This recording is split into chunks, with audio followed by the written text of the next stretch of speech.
आमदार पुत्र असा वारंवार सगळ्यामध्ये उल्लेख केला, तर नक्की रोप कोणाकडे सामनामध्ये पण बातम्या होतं?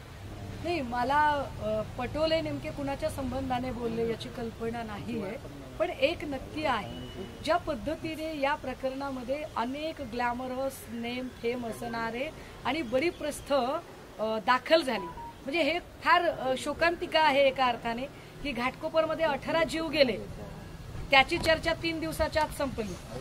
डोंबिवलीमध्ये 6 कामगार गेले, त्याची चर्चा 1.5 दिवसात संपली.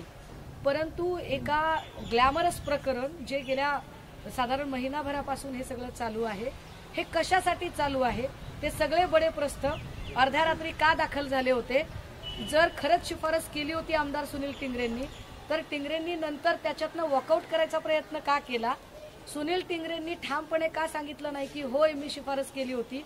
पत्र व्हायरल झाल्यावर पुन्हा त्याच्यावर वेगळा खुलासा देण्याची गरज, ती वेळ टिंगरेंवरती का आली. आणि वेदांत अग्रवाल जिथे एक व्हिडिओ व्हायरल होतो की ज्याच्यामध्ये तो काहीतरी पेयपान करताना हॉटेलमध्ये दिसत आहे, त्यावेळेला इतर चेहरे ब्लर केलेले आहेत. कदाचित ते मायनर चेहरे आहेत म्हणून ते ब्लर केले असतील, ते लोकांना कळू नये म्हणून. पण पोलिसांकडे त्यांची माहिती असेल ना की जे ब्लर केलेले चेहरे आहेत ते कोणाचे चेहरे आहेत, काय ते खूप मोठ्या बड्या हस्तींचे कुणी आहेत का, म्हणून ते चेहरे ब्लर केलेत का, की त्यांना वाचवण्यासाठी.